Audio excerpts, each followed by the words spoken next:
Okay, I'll now call this meeting of the Sweetwater City Council to order. Ask Councilman Baker to do the invocation this morning, and following the invocation, we'll have Councilman Castro lead us in the pledges. Let us pray. Our Heavenly Father, Lord, we thank you for the opportunity to meet together as a group representing the city of Sweetwater. Father, we pray that you bless our decisions that would be an honor and glory to you and would benefit the city. Father, we thank you for your many blessings in our lives. We thank you for the rain that you have provided us. Father, we pray that you just continue to bless and watch over and protect. In Jesus' name we pray. Amen. Amen.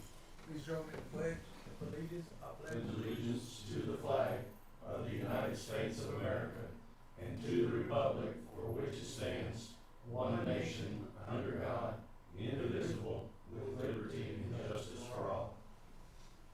Honor the Texas flag. I pledge allegiance to thee, Texas, one state, under God, one and indivisible.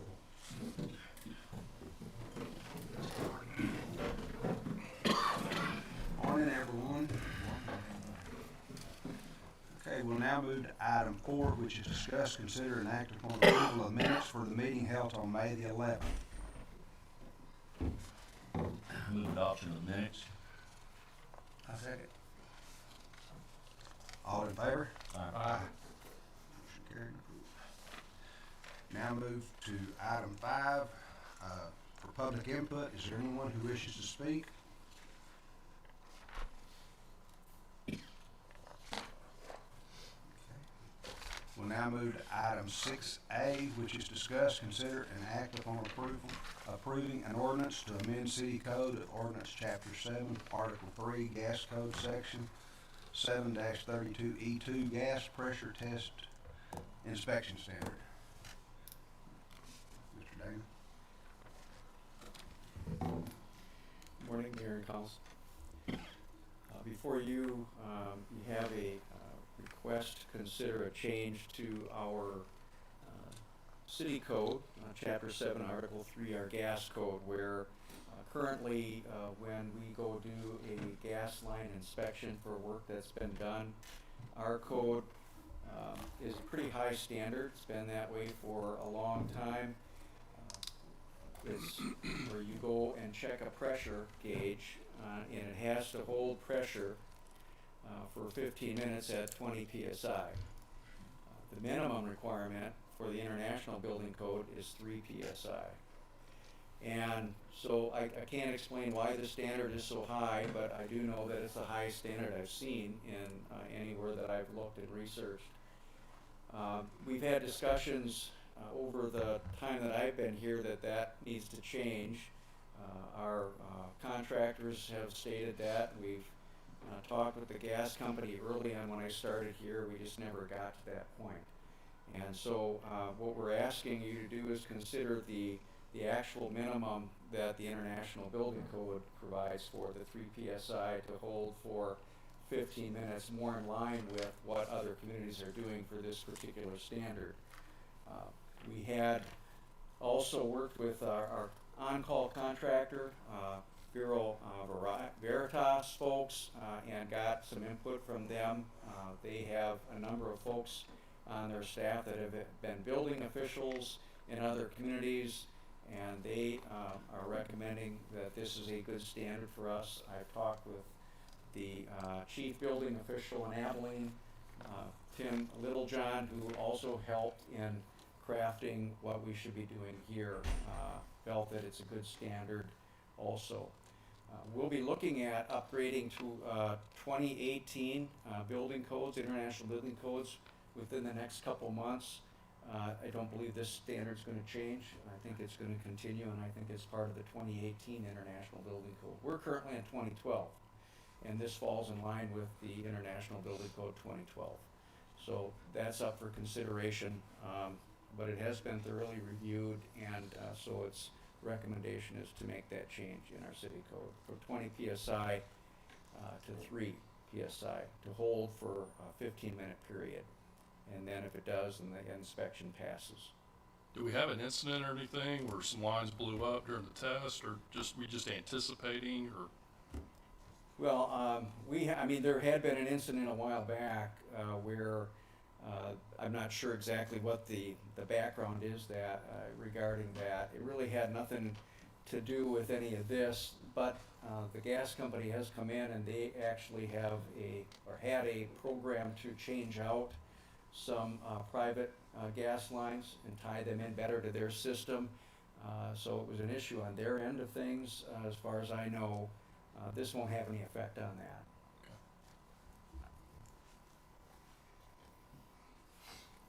Any other questions? Thanks, sir. Thank you. Do we have a motion? I make the motion, we, accept the, ordinance to change it from, 23. All in favor? Aye. Motion carried and approved. Now read the ordinance into the record. An ordinance amending chapter 7, article 3 of the codes of ordinances of the city of Sweetwater, Texas, entitled Gas Code to amend section 7-32E8 gas pressure test inspection standard.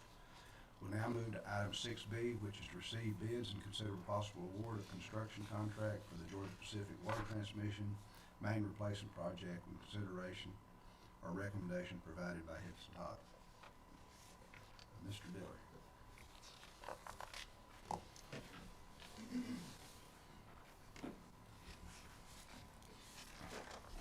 Sage Diller with EHT. Good morning, Mr. Mayor and Council. Good to Morning. see everybody. So as everyone knows, the city was responsible for upsizing the water transmission main over to the Georgia Pacific plant.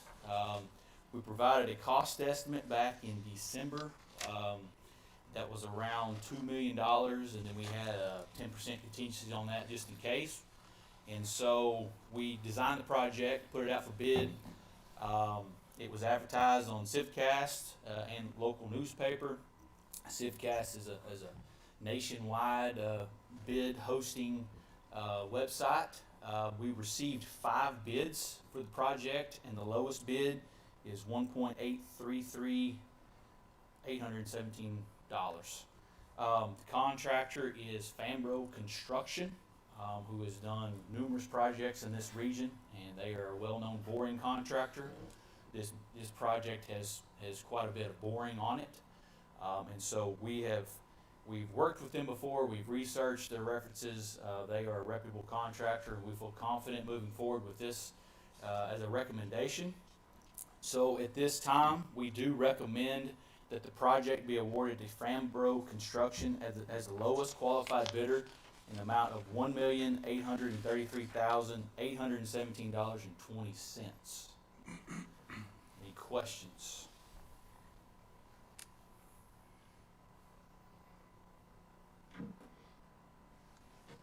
Make a motion, we accept the bid.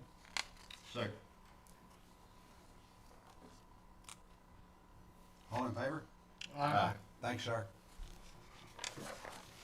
Motion carried and approved.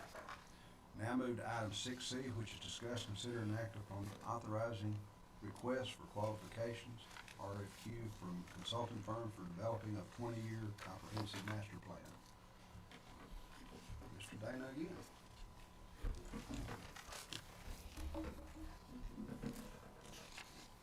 What you have before you, Mayor and Council, is really a request to authorize what we call request for qualifications for a comprehensive plan for the city of Sweetwater. A little background, when the city charter was modified back a few years ago, there was a provision put in there for a comprehensive plan. And currently, we don't have a comprehensive plan, so this is really an attempt then to get that implemented. The comprehensive plan is very important from the standpoint of it engages the city council, the planning and zoning commission, the community into what is important for future growth of the city of Sweetwater. It identifies very clearly through public engagement what some of the issues are in this community based on the public's perception, your perception, our stakeholders, and in the process, it identifies strategies, things that we can do to improve our community. Not to say it needs to be improved, it's a nice community, but a comprehensive plan really provides that participation that's needed. So if the staff or the city council is tasked with making a decision, for instance, it can rely on that comprehensive plan for guidance. A comprehensive plan is not binding, it's a guiding document. As it's different from our zoning ordinance, which is binding, that actually identifies certain areas that are zoning districts that would provide for what's allowable in those districts, whereas a comprehensive plan is more of a guide. And typically, it allows for you to think about and how to manage the physical growth of the community. So it involves a vision. What do you want this community to be like 20 years down the line? It's a 30,000-foot look down on the community, basically, as to how you want it to develop. It has something to do about operations and things that we do, the services that we provide our residents. All of that is in this discussion. It provides, like I said, for that vision. It provides for a future land use map. Where should we steer residential development? Where should we put more commercial development? How should we manage our downtown? Should we provide a TIF district or a tax increment financing district to better provide for infrastructure in our downtown area? Are there other areas? Should we manage better our corridors, Broadway, Lamar, Elm Street corridors in ways that provide for a better development or aesthetic in those areas, different than any other areas in the community? So it can be very wide-ranging. And one other area that it takes a look at is what we call a thoroughfare plan map, meaning how do we take a look at how our streets should be utilized to provide for better trafficking in our community. Where should our thoroughfares be? Where should our collector streets be, our residential streets, to have a nice logical pattern for traffic? We don't have a thoroughfare plan map, so when a developer comes in and says, how wide of a street are we supposed to have? We don't have the guidance we need for that. So that will provide for that too. It's just a better development, better logical development in the community comprehensive plan will provide for. In your packet, and I'll just go over a couple items, just down the list. This request for qualifications will ask a selected firm, and we think that we can have something in place by September 14th at a council meeting to act on a firm for this comprehensive plan, but we will end up doing a community profile, a good inventory of what we have, where we have our water lines, our sewer lines, all of that, to make sure that we understand where things are at.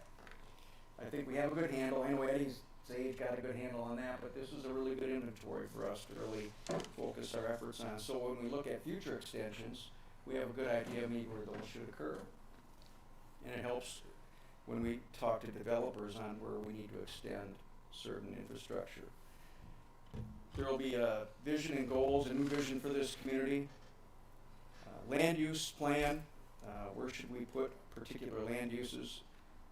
I mentioned a thoroughfare plan. We're going to be looking at least I have in here, economic and community revitalization. That'll assist those that are doing economic development, city council, on what's important from an economic development standpoint, so we can put some strategies in place to move that along. We'll update our Parks and Recreation Master Plan. It's not been but a few years old, but it needs to be updated to take a look at where we should put some improvements there. We had done a Sweetwater housing demand study that the MDD looks at very closely and manages, but we need to update that too. Housing is an important issue here, obviously, for new jobs that are coming in and how we need places to live, affordable housing and that type of thing, very important part. Downtown development, I think the core of your commercial district is your downtown, and we have a nice downtown. We can become an even better downtown. And so we want to look at that very closely. And then we'll come up with some strategies, certain new programs. We'll look at ways that we can implement the recommendations that will come out of this comprehensive plan for the betterment of the community. It's all based on community input. So we're going to ask the community what they think through this process. Whoever wants to get involved, and we'll reach those hard to reach areas to get as much input as we possibly can, because it's going to assist you as the city council making decisions on what's important here. But you'll have the support of the community because they're involved in this process. It's just a good way to provide for good decision making and knowing that we're hitting on the marks that we need to. So essentially that's what this comprehensive plan is to do. Most importantly, though, it does implement your charter provision that we're supposed to have one. And this is a good process moving forward, so we would ask that you authorize our sending out the RFQs now for this.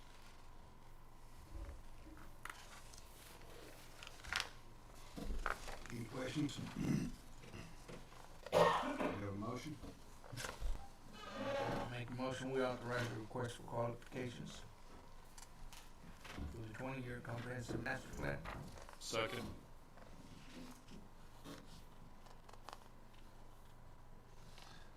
All in favor? Aye. Motion carried and approved. City manager's report. Yes, sir. I have a few things to talk about with you this morning. The donation of tablets to the Roscoe Police Department. That's exactly what it sounds like. We donated tablets to the Roscoe Police Department. These are tablets that were in our vehicles that we no longer had any use for because they've been upgraded. And so Roscoe was in desperate need of these laptops and for their vehicles, their police vehicles. So we went ahead and through the chief's leadership made contact with Roscoe and donated those. So we just want to thank Brian for having the foresight to do that. And I know that we've gotten many thanks from the Roscoe PD and Roscoe community on that. The next one is the Sweetwater Intermediate School donates to SNAP a little, I think it was about $1,100, Patty, that the school donated to SNAP. And there you see my daughter Sophia actually handing over the check to Tanya, who couldn't be here this morning, along with the rest of the student council. So they did real good, collecting a dime, a nickel, a penny at a time to get to $1,100 for the sole purpose of dedicating or donating those funds to SNAP. And then we've got the public auction results. We had a public auction a couple of weeks ago. The final amount that we got after paying off our fees or deducting of the fees was $308,000 to the city for that. And so that's very exciting for us. Those were just vehicles and other equipment that were just sitting there collecting dust. And now we've got $308,000 in the city coffers. So Dana, thank you and your staff and everybody who was involved on that, getting that public auction up and going. This is the first of many that we'll have, because we still have materials and vehicles and all that we need to put up for public auction. Trammel cleanup, want to thank the Parks Department and Eddie's crews for that. I don't have any pictures of that, but they left Trammel a lot better shape than they found it in, didn't they? And so I'd like to thank those crews for that. The Georgia Pacific groundbreaking was last Tuesday, and it was a very well put together event, and hats off to GP. They really knocked it out of the park, and you'll see the folks that went up there had a lot to do with GP coming to town and expanding, in fact, their current structures here in the city of Sweetwater in our ETJ. So that was a very neat event. I just wanted to say thanks to everybody involved for that. And then we'll switch over to a little video that we have of the city pool and the splash pad opening in particular that we want to highlight. Who sacrificed Thanks a lot. Sacrificed on that day, getting the kids involved and all that. It was the day of our city employee picnic, which went off very, very well. So we'll give Zach just a second to pull that up.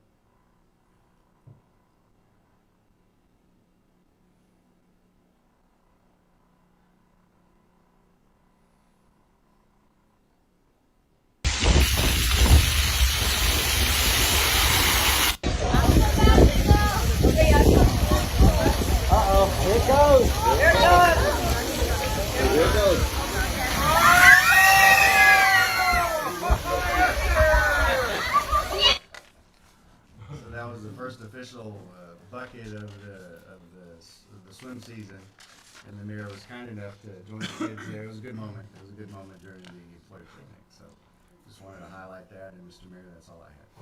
Thanks, sir. Thank you. Okay, we'll now move to item 8A and item 8B, which is to hear water utility presentation, which will be presented by Henderson Todd, and the budget presentation presented by city staff.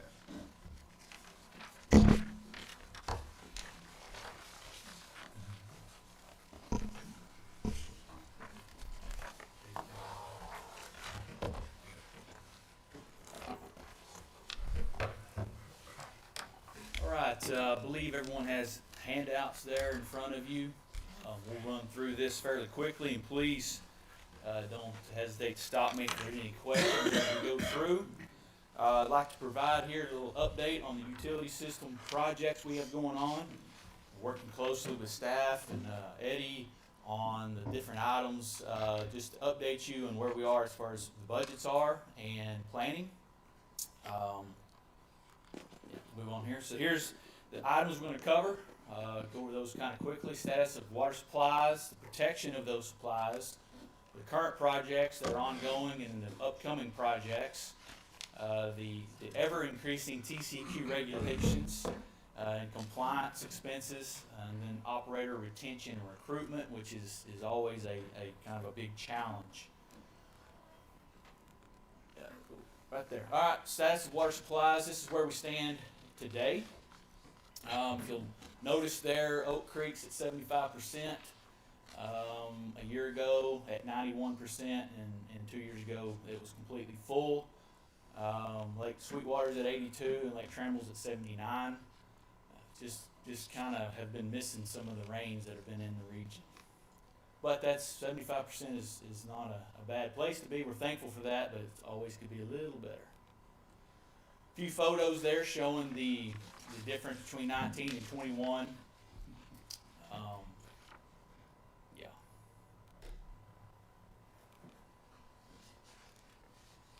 There.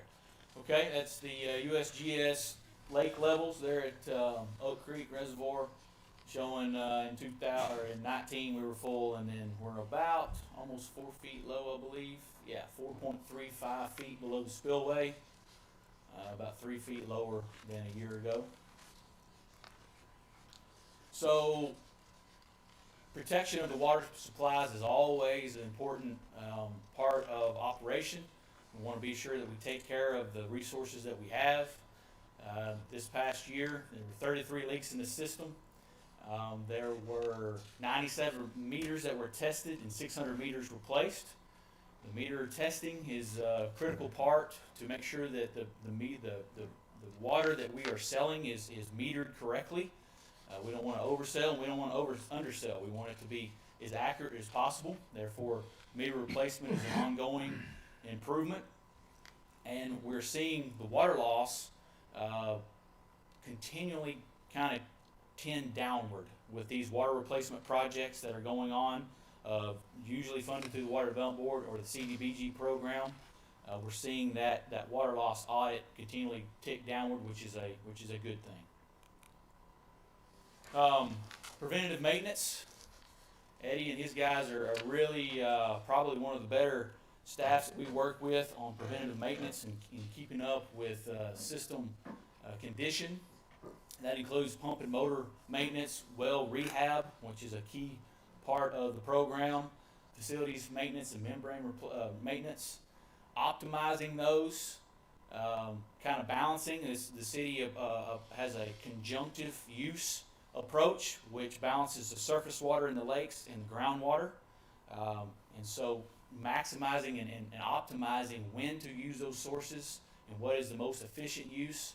That's an ongoing task, and they do a really good job at doing that. Membrane cleaning, keeping the membranes in tip-top condition. We have an upcoming project, we'll touch on that here in a second, about replacing 2 of the trains. That's funded by the Water Development Board. And then testing inside the plant and being efficient at use of coagulant and chemicals, which is a money saver. We do not want to be overfeeding where we can prevent that. And so jar testing in the plants is critical piece of that. So the current Water Development Board projects that are ongoing, the city closed last month, I believe, or 2 months ago, on funds for the DWSRF, which is the water side. That's shown there, a little over $2 million in loan funds, and then $900,000 in loan forgiveness, which is essentially a grant. That was a great opportunity for the city. Total project there is $3.1 million.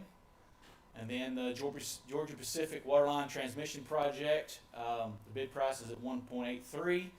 The cost estimate was at $2 million as stated. So that project is currently under budget and is on schedule. So that's a good thing. And then on the wastewater side, the current Water Development Board project, that's a $2.4 million loan, a subsidized loan, so it's a low interest rate. I believe that interest rate was 1.2 or so %, something like that. Good opportunity there to reinvest in the system. A little bit more information on the Water Development Board project. So if you recall, back in 17, the city had Water Development Board funding to replace 2 of the 4 membrane trains. Well, this is the follow-up project. We're going to replace the next 2 trains. That's expected to be about $1.2 million, and that's included in the Water Development Board funding.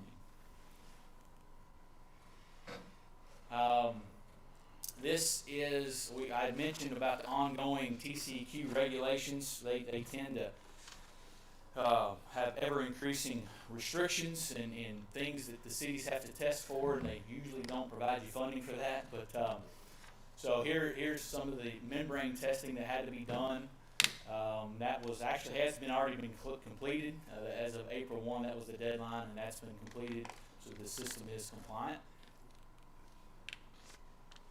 This is a kind of screenshot from the SCADA system out at the membrane plant, and showing the P-test, the pressure test on the membranes. Future water projects. Emergency power is a hot topic across the state right now. We know through the winter storm, the city of Sweetwater actually fared very well during that time, very well compared to most other cities across the state. And but there's always a look or a concern and need to investigate the need for additional power, backup power. So we'll touch on that here in a couple of slides, but Eddie's been looking at some stuff and at the different locations in the system that are critical to maintain water and pressure throughout the system during an emergency event. And so that's a kind of ongoing investigation. Part of the Water Development Board project was going to be the raw water booster pump upgrades.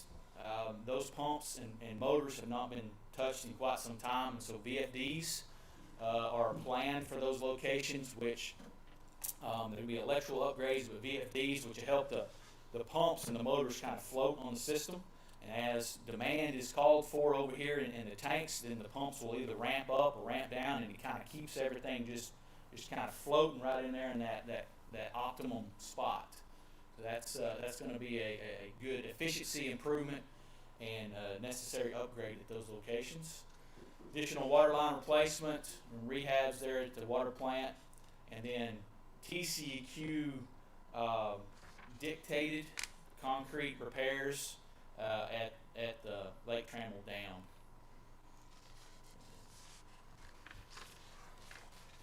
We spoke about the generator addition. Just a little note here. Wanted to show you kind of the demand in the systems. We put together this chart for comparative cities, but Lubbock, Abilene, and Sweetwater, we've bumped up the demand there for Sweetwater just to show you the trends between the 3. And you see they all track there just the same. And that was showing the increase after the winter freeze, and then how the breaks in the system and then the demand from the systems were very comparative between the 3 cities. It was kind of interesting to see how they all tracked along very comparatively. Emergency generators, one thing that we are looking at doing is a backup generator at the water treatment plant. That's estimated between $1 and $1.2 million. One of the critical locations also would be Highland Pump Station, because that transmits all of the well water to the plant, and then also then allows it to go out into distribution. But Highland is a critical location.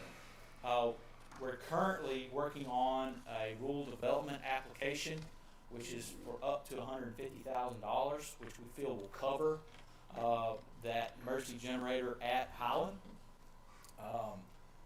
So we're hopeful that we can get that grant, but yeah, we'll just see how that works out. We're applying for that. Also, there's been identified for the well system. It would take about $12,000 to $15,000 at each well location to upgrade the electrical and have a quick connect installed there, and then mobile generators at a cost of about $55,000 to $75,000 each. So in case of a let's just say that the raw water pumps went down, the electrical supply to the raw water pumps at Oak Creek went down, then the city has the well field. And if that electricity was down, then you would be able to use these mobile generators to go out there and do a quick connect, put the wells online. Ideally, you'd have the mobile generator at Highland in place. So now you get it from the wells to Highland, then Highland to the treatment plant. We would have the permanent generator there at the treatment plant that would run the treatment, kind of an emergency provisions for treatment, and then the high service pump station, which would get it to the tanks, and then your system would maintain. That's the idea. We're trying to find the best way of maximizing dollars to get there. This is just a slide, just update there on the Georgia Pacific water line. That's an ongoing project. Contractors most likely going to start construction around the first part of July. Now that the city has awarded the contract, we'll execute the contracts. We'll have notice to proceed, or the PCC, the pre-construction conference, probably last part of this month. Contractor to begin first part of July. Raw water delivery upgrades, mentioned this. This is at the remote booster pump stations and the raw water intake there at Oak Creek.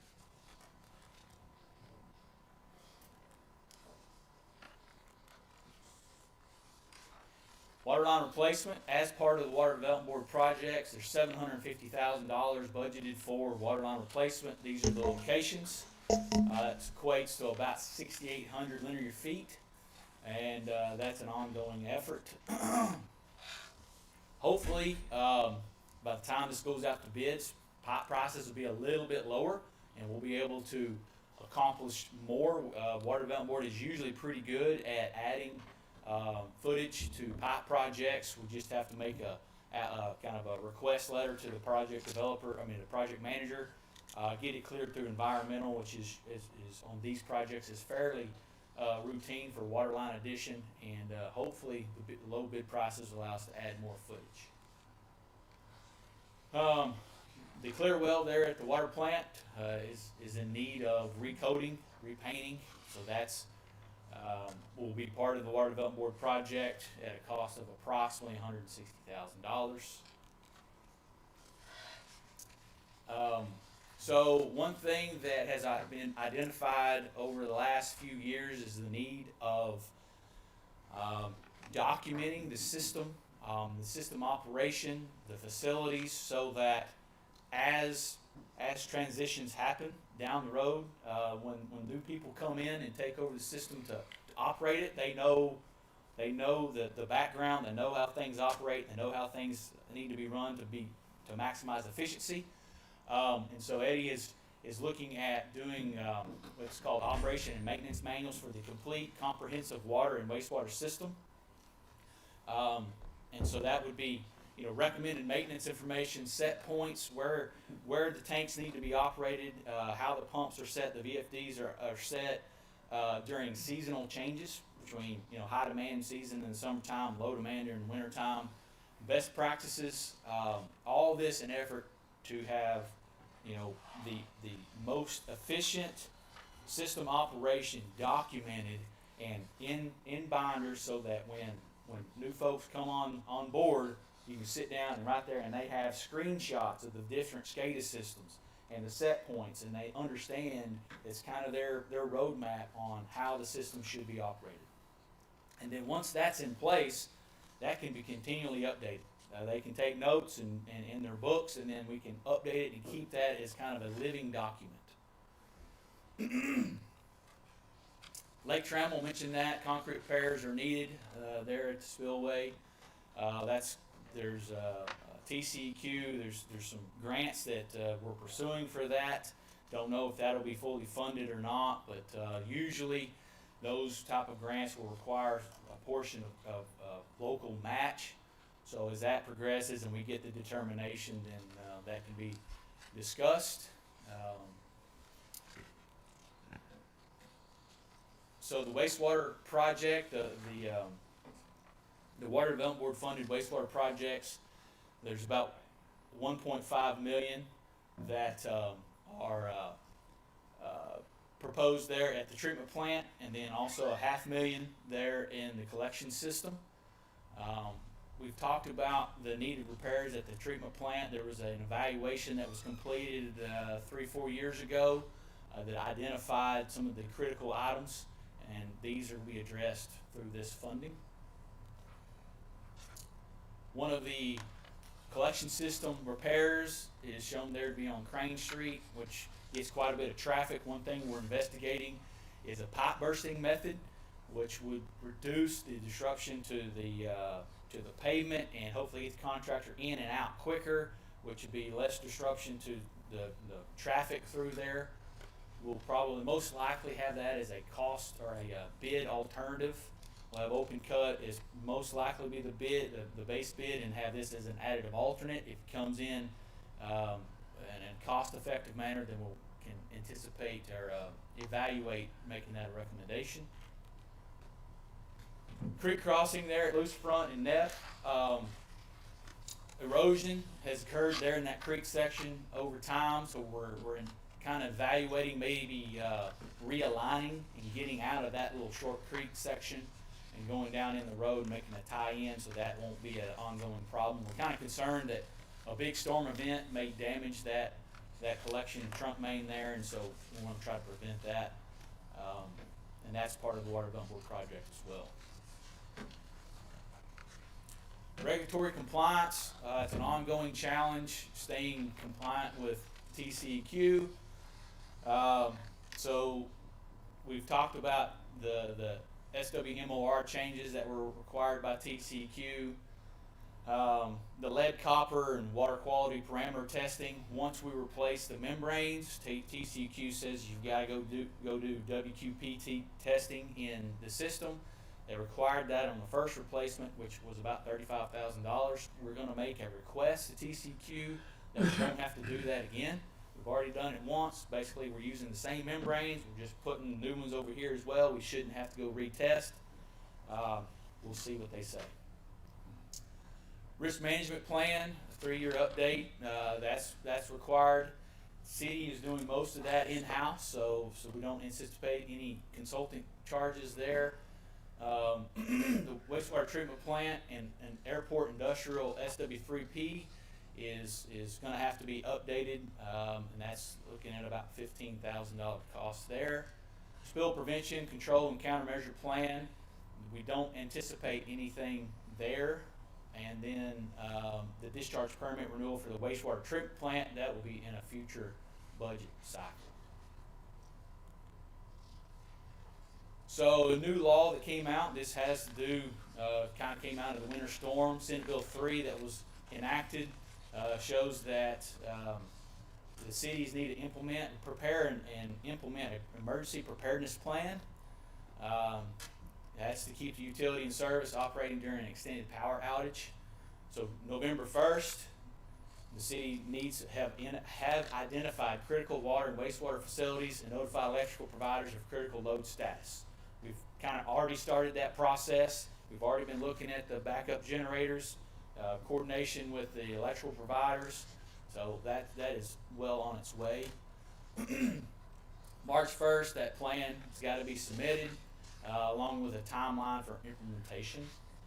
And then next July, that plan has got to be implemented.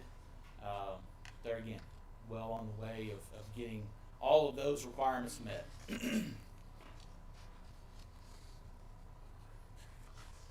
A little bit more information there. There's a couple of different options, but backup generators, alternate power sources, redundant interconnectivity between pressure zones, increased levels of storage, and then options for water management strategies.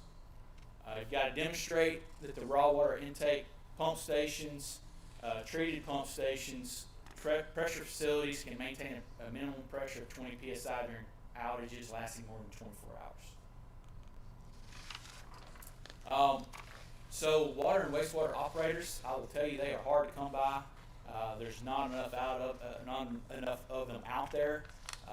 We are big proponents, and hopefully some of the technical colleges will be teaching more of these skills. There's a big demand for operators out there across the state of Texas, and so keeping your guys trained and licensed is a vital part of the operation.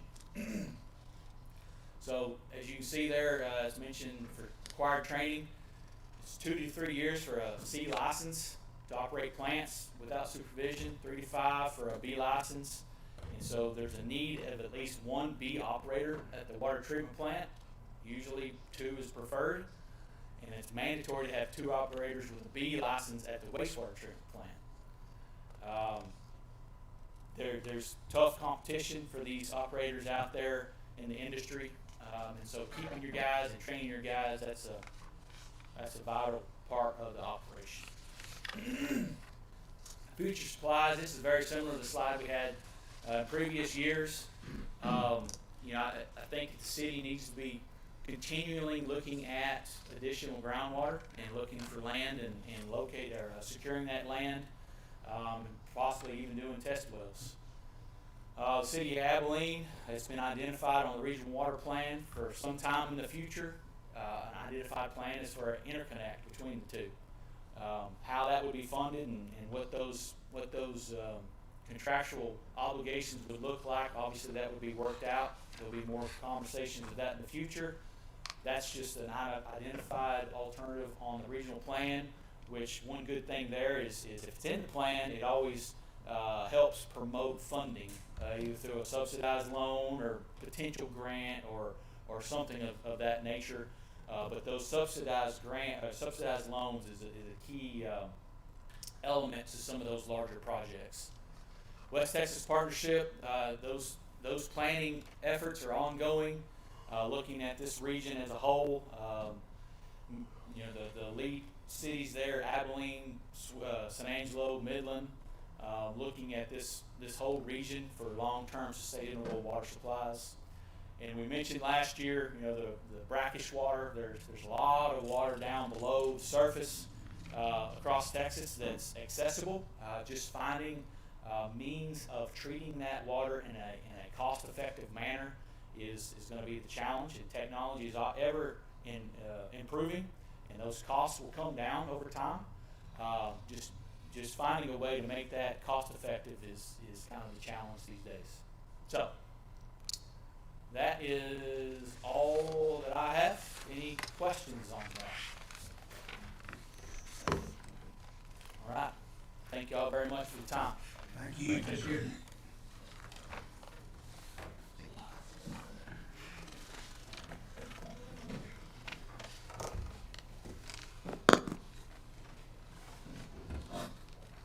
And Dana, while we have a second, would you mind introducing our new team member to the group, please? Thanks, Dave. Back in the corner, another Dana, believe it or not, spelled the same way. And anyway, Dana Stanley.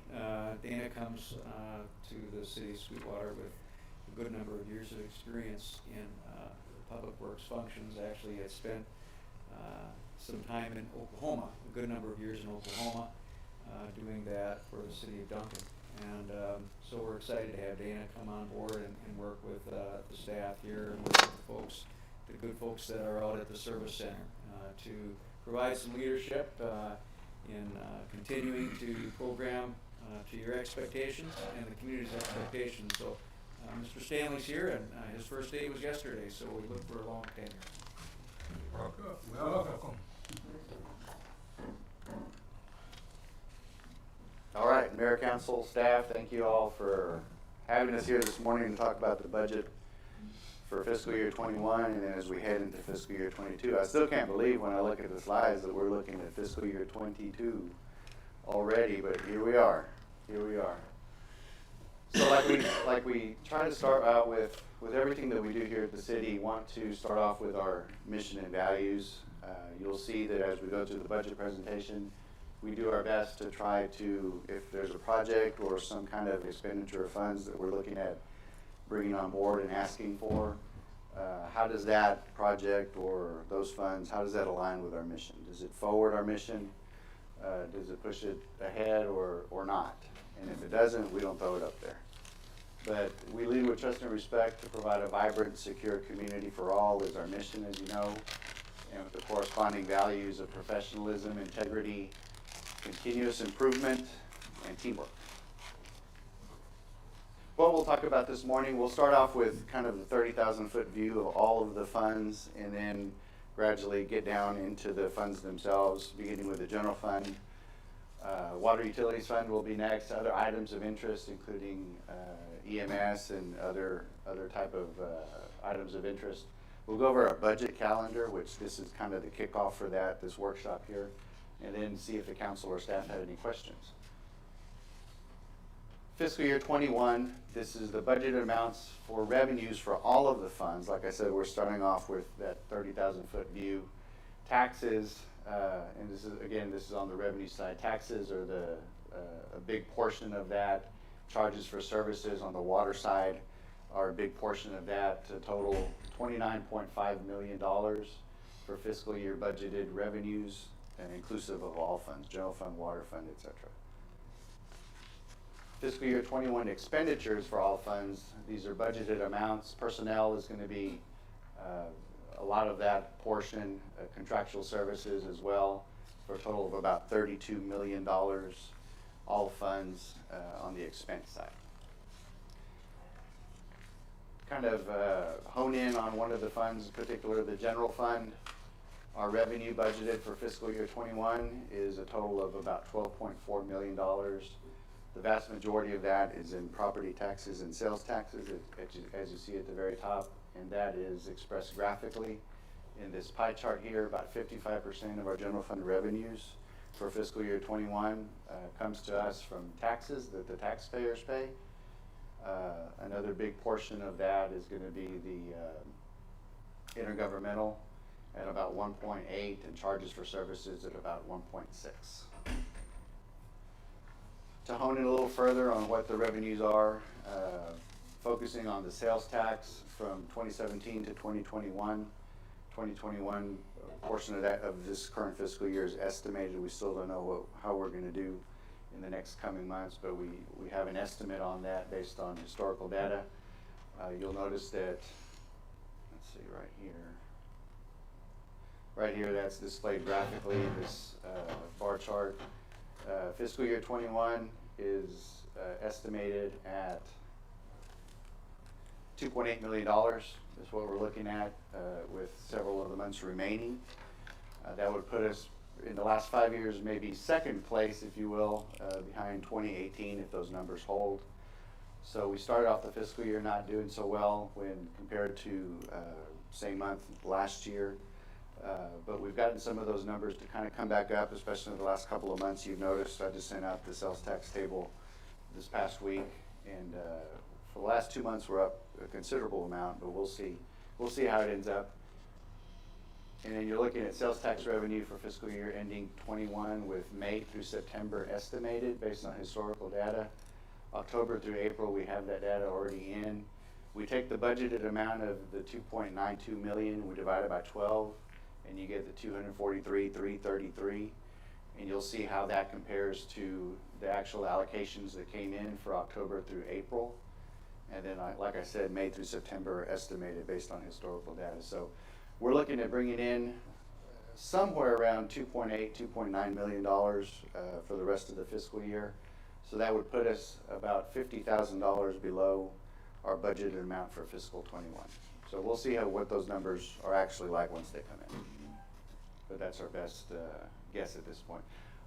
That's sales tax. On the property tax side, we compare ourselves with our 16 peer cities in the region. You'll see that there's cities smaller than us on this list. There's cities that are way bigger than us on this list, but they're all in and around our region here. And you'll see that Sweetwater at 54.4 cents per $100 of valuation is in the bottom quarter of this list at number 4. Whereas Breckenridge, you see, is at the very highest at 1.12 cents per $100 valuation. It's very rare to see a city above $1, but Breckenridge is at above $1, and I would say significantly above $1. The average rate of all of the cities, including Sweetwater, is 67.5 cents per $100 of valuation, so we're a little bit below that. The preliminary appraisal roll, the numbers that we have for the end of April, these are the numbers that we have now. The numbers will be firmed up by the chief appraiser by the end of July, and so we'll have all of that firmed up, and this is what it is by the end of July. But right now we're just dealing with the preliminary numbers. You'll see the total market value of all property in Sweetwater has increased from $650 million to $705 million over the last year. The total appraised has gone up about $50 million as well. You take out the exemptions, right now that's about $9 million. That will change, all these numbers will change between now and the end of July. The net taxable value has gone up about $53.4 million to $536.9. Using the tax rate that we have now, the 54.4 cents, and then looking at a future tax rate, and we're just plugging in a number right now, it's nothing set in stone. 51.53 cents per $100 of valuation. You're looking at a tax levy of, in 21, of $2.8 million, which would be an increase. And the levy is the amount of money that we get into the city coffers once you do the calculations. So that would be an increase of about $121,000 between 20 and 21 tax years. You'll see the no new tax rate right now is at about 49 cents per 100. And then the voter approval rate, which is the rollback rate, which we're using for our calculations at this point, is the 51.53 cents per 100.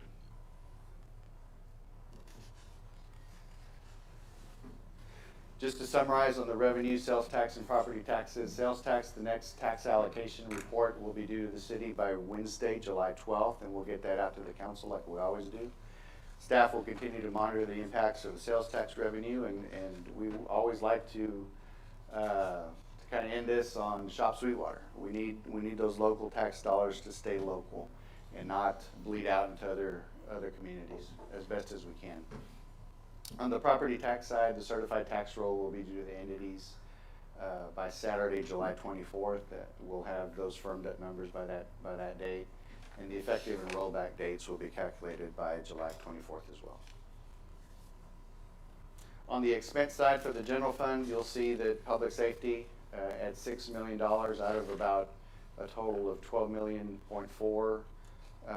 On the expense side in the general fund, you'll see that displayed again here graphically on this pie chart. Public safety in the general fund is always about half of your general fund.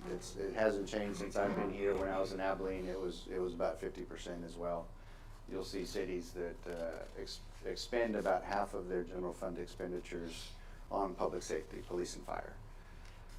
And then second, you might be surprised by this, but the second biggest expense in the general fund is the airport at about 19% of our total expenditures. It costs a lot to operate the airport. It's a great community asset, it's a jewel of the community. And so that is reflected in the amount of money that we expend towards that program, or towards that function. General fund expenditure summary, fiscal year 21, unanticipated expenses. These are expenses that we incurred where at this point last year we had no idea that they were going to come up, but they did, and they always do in every city. Converting the military truck to a brush truck at $73,000. 2 police vehicles were wrecked at a total of about $51,000. I will note, in PD's defense, both of those accidents were not our fault. It was the other party that was at fault, but we're left with the bill. The 2 part-time dispatchers that the council recently approved at about $60,000, the change in accounting software at about $70,000, and then public safety overtime in PD and fire at about $83,000 each. Now, we do anticipate that there's going to be overtime in public safety, that without a doubt that always occurs, and we do budget for that. It's just a matter of how much. It's just a matter of how much. So a total of those unanticipated expenditures in fiscal year 21 of about $420,000. Can we fill both the part-time dispatcher plus the positions? Yes, sir. No change there, okay. Yes, sir.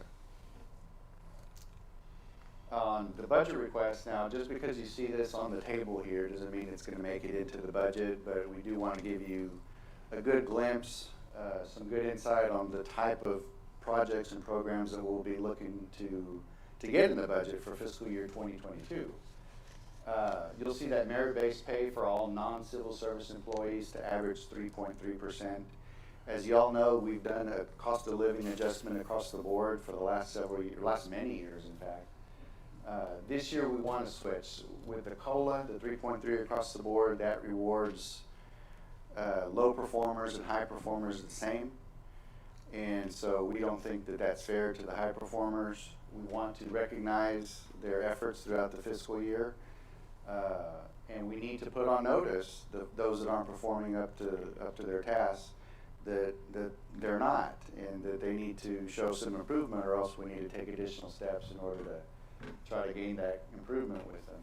So on a merit-based system, we're looking at, it'll end up somewhere looking like a bell curve. You'll have the employees that aren't performing as well, and this will all take part with a performance evaluation at the same time as a performance evaluation. We haven't done those in a long time.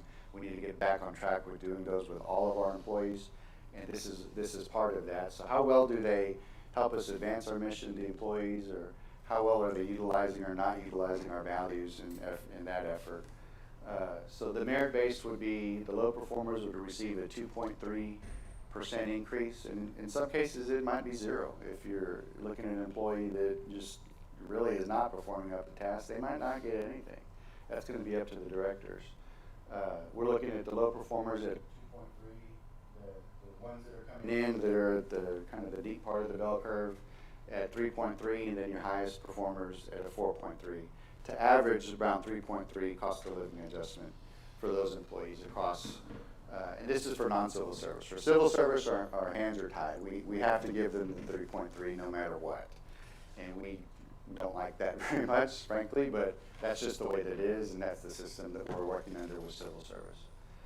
On the comprehensive plan, phase 2, we have $20,000 in fiscal year 21, this current fiscal year, for the comprehensive master plan. Like Dana talked about this morning, we anticipate another up to $40,000 in expenses for that to get that done. And like Dana said, we have to do it. It's part of our city charter.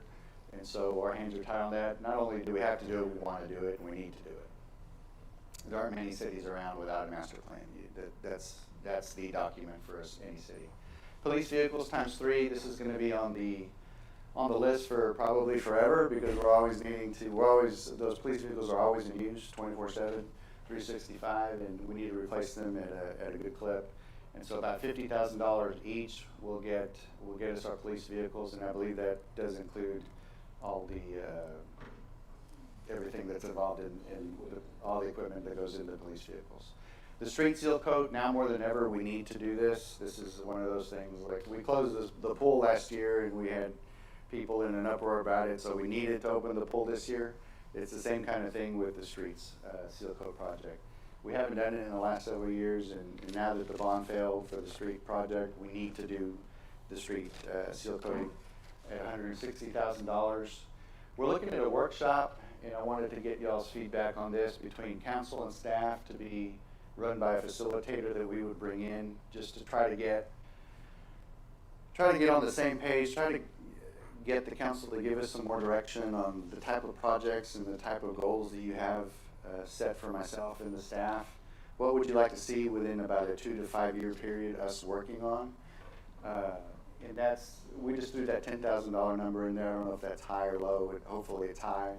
But I think it would be a good investment of public funds to go ahead and bring in somebody that can sit down with all of us in this type of a workshop setting and throw the question on the table: what do you want staff to be doing in the next 2 to 5 years? What kind of projects do you want us to chase? What kind of changes do you want us to make to the way that we're operating and doing things here at the city?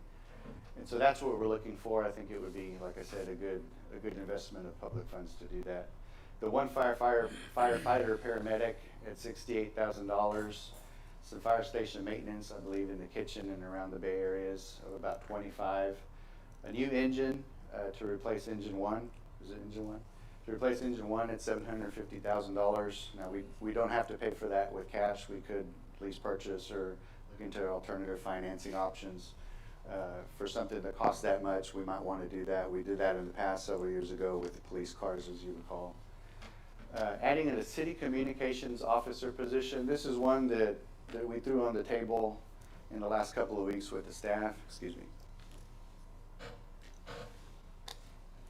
There have been a couple of times within the last several months, going back to last year, that having a public information officer type position or city communication director type of position would help us out and gotten us through some things. The one that comes to mind, several come to mind, but one is the switch over to Republic.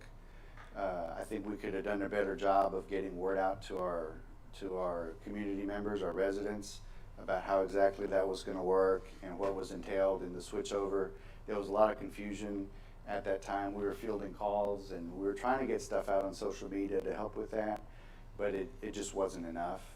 And I wish we had that position at that time, because I think the transition would have gone a lot smoother. The next thing that happened was the storm in February, the winter ice storm. I think we could have benefited from having a communication officer position at that time as well, and just keep people in the loop. We tried our best with what the tools that we had to work with at the time, but having somebody that's dedicated to communicating with the public and communicating internally within our employee group, I think would have benefited us at that time as well. And then the third time, I think us trying to get out information for the street bond project, we did what we could, but I think communication or lack thereof was the big part of that, of the failure of the bond proposal. If we had been out to more meetings, if we had gone out of our way to put more things on social media and those types of things, I think we could have turned around those 29 votes into our favor, and we'd be having a different discussion about streets here in Sweetwater at this moment. So I see a lot of benefit into investing about $45,000, including benefits, salary and benefits, into a communications officer, PIO type position, especially with police and fire, because they're doing a lot of good stuff. There's always opportunities that they're looking at to recruit new members to their ranks. A communications officer position can help us do that in a better way that we're able to do right now, having somebody full-time on staff dedicated to helping us highlight all the good things that we do. And we do a lot of good things here at the city. It's just, it doesn't get out. So what's remembered and what people talk about are the challenges that we have, like the bond proposal, like our response to the winter storm, which I think was great. We could have put out a lot of good information in that regard at the time, but we didn't. A lot of that, and that falls on my shoulders. And so I'm trying to figure out the best way to keep that from happening again. And I think, like I said, we can communicate with the public, but also utilize that position to communicate within the employee group internally, in the way of newsletters and memorandums and things that are going on. Try to highlight the employee picnic and get more people out there for next year, and just those kinds of things. I think this person would have a lot on their plate, and there would be plenty of work to do, and it'd be a good direction to head in. The message boards on the street department for $30,000, street department excavator at $200, and a new street sweeper to replace the one that we have at $170. The alley work at the Oaks. This is something that I wanted to put on the list for fiscal 22. I was approached by the owners of the Oaks apartments not too long ago, and they wanted us to redo the alley back there. I think there's a possibility or a chance of a cost sharing type situation with the owners The alley is not in the best of shape. I know that they had their parking lot resurfaced not too long ago, and they're making a significant investment in the apartment units themselves. And so we're looking at trying to help them out with that at a cost of about $30,000. If you're okay with that, I could approach the ownership and seeing if there's a cost share possibility there as well. So a 50-50 split will take it down to $15,000. Some equipment out at the airport, and then a lot of what's left are vehicles that are needed in the various departments in code and streets and parks, and especially in the water department. You'll see the generators for water distribution and the pickup trucks. And then all of this future land for future well sites, I think, is an important one. We're going to have to continue building upon the reservoirs that we have, the access to water that we have, both surface and groundwater.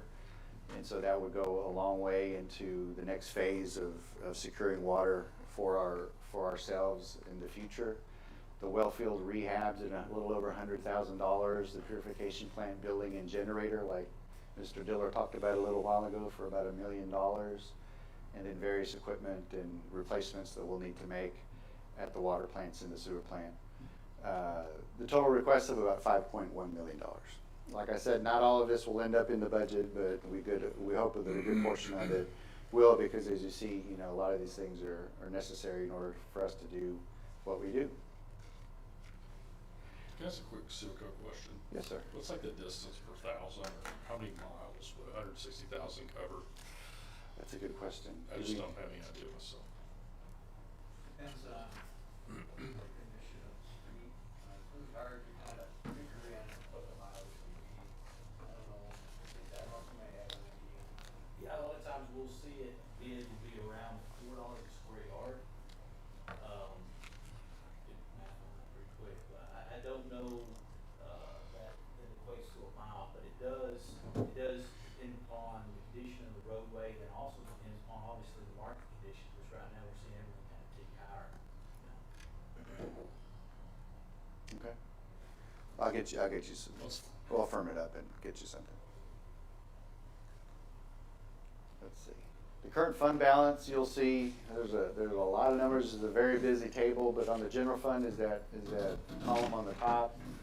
You'll see if you go all the way to the right, the 25% of prior year expenditures is about the $3 million. That is what our policy dictates that we have to have in reserve. The amount that we have above that 25% or 3 months reserve is $1.7, $1.8 million. So we've got the $3 million that we need to have as per our policy, and then we've got 1.8 on top of that. So that's all that means. So a total ending fund balance year to date, end of April this year, is about $4.728 million. On the water and sewer fund, we do very well in that fund. We're looking at funds and savings of about $8.3 million that we have on the water side. EMS is kind of upside down on that. It's the opposite of what water is, at a negative of about 2.6. And then in refuse, we're positive about $700,000. Budget issues for fiscal year 2022, just to point these out and wrap this portion of it up. Impact of the sales tax, we'll continue to monitor that. The review of the general fund balance, we'll always have to keep that in mind. We do meet our minimums, but do we have enough in excess of that? Or do you all feel that some of that excess can be spent on some of these items, such as maybe a fire engine? That's up to y'all, and we're ready for that discussion at your pace. Review the property tax rate. We're going to see where we're going to end up. What we're probably going to do is recommend at 51 cents, which right now we're at 54, so it would be a decrease in the rate. But we would get about $120,000 extra, I guess you'd call it extra, because the valuations are a little higher this year. But we'll see where those valuations end up at the end of July. Extensive review of all rates, fees, and fines. We continue to look for efficiencies with limited impact on services. As you recall, this is probably a good time to mention that. but when Russell Jones left us, we did combine two departments and put Dana at the head of that department, and then Dana Stanley was coming in to kind of be his right hand and help oversee some of what Russell was overseeing at the time. So we did combine departments. That's just one example of how we continue to look for efficiencies and ways to do our business better. Water sewer rate increase for bond projects, and then a possible increase of the annual lake lot lease. We just increased it, I think, last year, Eddie, $75. And so we would look, I'm sorry, 25. I'm sorry, 75. 75, we might look at a 25 or so increase. I think that's what we meant. A 25 or so increase this year, and then in each subsequent year. But we'll have that kind of firmed up when we present the budget to y'all in August. Water utilities, so that's all general fund. That's all general fund. This is water utilities. We'll look at the wastewater summary, revenues of about 7.9, expenses of about 10. And then you got your unreserved and reserved amounts there. The reserved amount, which are restricted, of about 2.25. Revenues and other financing sources, according to our budgeted amounts for fiscal year 21. The charges for services are the vast amount of that. 7.6 out of about 7.9 is the charges for services. That's just the water that people consume and then pay us for. The top 10 water consumers, fiscal year ending 20. The city of Brant is at the top of the list, like they always are. They use the most water out of all of our customers. The amount billed is the lowest that you'll see there, and there's a reason for that. I think you all know, but if not, we'll give you a refresher on it real quick. Years ago, somebody thought it was a good idea to sell Brant water at 5 cents per 1,000 gallons of water with no expiration date on the contract. So Jeff, this is maybe something you and I need to talk about to see if there's any way that we can try to amend that contract. I don't know. I'll leave that in your capable hands. But that's something we should probably have a discussion on, because Brant is taking us for a ride and have been for many, many years. And like I said, it was agreed to at the time, and maybe there was a reason for that. But decades later, we find ourselves in this position, and I wish we weren't. But then you'll see USG and Georgia Pacific, the other cities will sell water too. Sweetwater ISD is on there, the hospital as well. Love's Truck Stop rounds out the top 10 water consumers for fiscal year end 20. Comparison of the water rates to our average peer population. This is statewide. This is not regional like we have data on for the property tax rates. This is all statewide of cities between 10,000 and 15,000 of the population. There's 37 cities, including Sweetwater, that fall into that category. On the residential side, at 5,000 and 10,000 gallons of usage, we are 9% and 30% over our peer group. On the wastewater side, the sewer side, for the same population group, same number of survey respondents, at 5,000 and 10,000 gallons sewer, we're 30 and 14% over that peer group. Water rates for commercial, 50,000 and 200,000 gallon usage, we are at 24 and 27% over our peer group. Wastewater, 50 and 200, we are minus 6% under the peer group, at 25% under the peer group for the 200,000 gallons utilization on the sewer side. So that just shows us a little bit where we stack up with the rest of the cities. Every city is different. Cities in our region are tied together by, we're neighbors with them, so that we've got a lot more in common with Brant than we do with some city down the valley or some city in East Texas. So we need to keep that in mind. But this is the information that we have from TML, and it is a statewide survey. So that may be the reason for some of the higher numbers.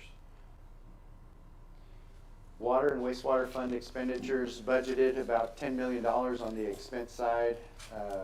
A lot of that, or most of that, is billing and collections. Source of supply, they're kind of evenly distributed as you go down to the different functions: the purification plant, water distribution and collection and treatment, and then our debt service, interest and fees. Here's a chart outlining our proprietary fund, COs for water and wastewater, the description of those projects, when they were issued, when they mature, the amount of the issue, and then the bond principal payable as of the end of this fiscal year, September 30th. So you'll see that. If anybody has any questions on that, let us know. Other items of interest, EMS. I always hate this slide because there's too much red on it, but that's kind of what we've been dealing with for the last many years on the EMS side. It is highly subsidized by our residents, and that's because people get the service, they get the bill, and then they just don't pay it, honestly. So that's why we see a lot of red on that. The fund balances on the EMS are not where we want them to be. You'll see that third line from the bottom, city transfers in. Every year we're subsidizing about $500,000 or so on EMS. It's probably past time to talk about bringing somebody in to have a good look at EMS and give us some good advice and counsel on where we take it in the future. And that may involve a fire district.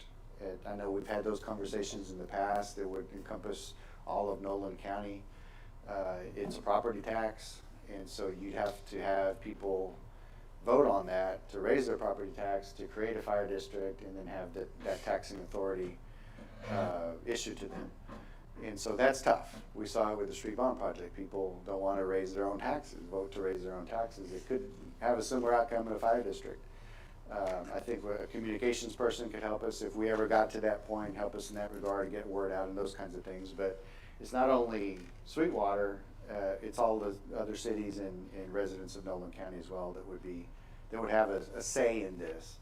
And so that'd be a tough thing, but we can't keep doing what we're doing because you see the results of that mindset right there. And so we got to do something, and we'll continue working with staff, continue working with the council to see what the next best steps are. In my opinion, bringing somebody in to have a good look at EMS, not only on the financial side, but on the operations side. Are we doing everything that we can to provide that service to the best of our ability? I think a comprehensive look at that is what's required as the next step, and then let's see where that takes us. But this is not acceptable, and we're going to work to change it.